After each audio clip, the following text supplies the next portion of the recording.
What do all of these Atari 2600 video games have in common? If you said that they're all awesome video games, you'd be correct. However, one of them doesn't belong. Did you figure out which one it is? Indy 500? You're not part of the group. We'll replace you with Street Racer.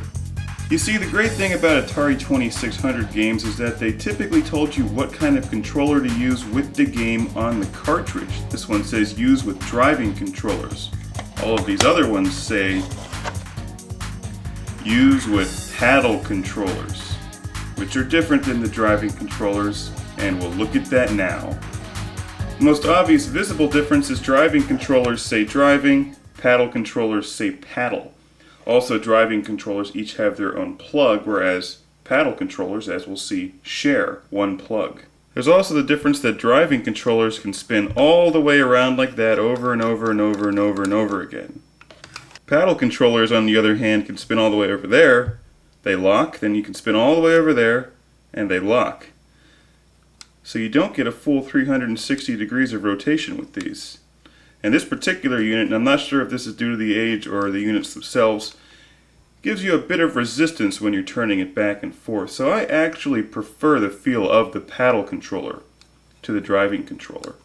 They both share a very similar button, very similar textured plastic shell. These things are bulletproof. They're about 30 years old and still work perfectly. I still play with them. And they're really excellent controllers, and the kind of controllers that we don't get anymore. Just the sheer simplicity of controlling whatever it is on screen with a back and forth motion and a fire button for games like Demons to Diamonds. There is simply no way that a game like Super Breakout would be anywhere near as enjoyable with joystick controllers, which is why you use paddle controllers to control the thing back and forth to bounce the ball up into the things. And you can also catch the ball in various games with while using the button on your paddle controller. I always loved little astronauts. Look like they're playing tennis in space. That's so improbable, yet so cool.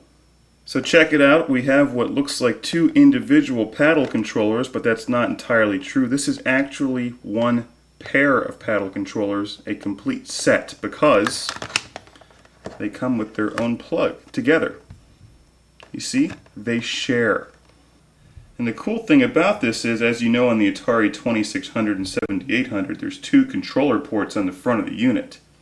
So when you have the paddle controllers connected to one plug, that means you can hook up 4 paddle controllers to one Atari 2600. And that means you can play Warlords with 4 people. And Warlords is an incredible video game, and one that you should immediately run out and play right now. Also means you can play Video Olympics with 4 people, which is like 10 different versions of Pong, which is also an awesome video game. So remember, when deciding what Atari 2600 game to play, to always read the label and see if it tells you what kind of controller to use. This one uses the joystick controllers for missile command. Basic programming uses the keyboard controllers, and we'll get to those in a different review. And check out that guy. Look how hard he's concentrating on all those keyboards programming. Wow. There's a lot of different Atari games that use these controllers, games like Slot Racers, and they're really easy to use. They're a lot of fun. They're very affordable today, so make sure you hunt out all of the Atari 2600 games that use the paddle controllers. Let's see what the dog thinks of these things. Alright, Stella, the classic game room dog. Would you rather have these Atari 2600 paddle controllers or this piece of chicken? Why is it that chicken always wins?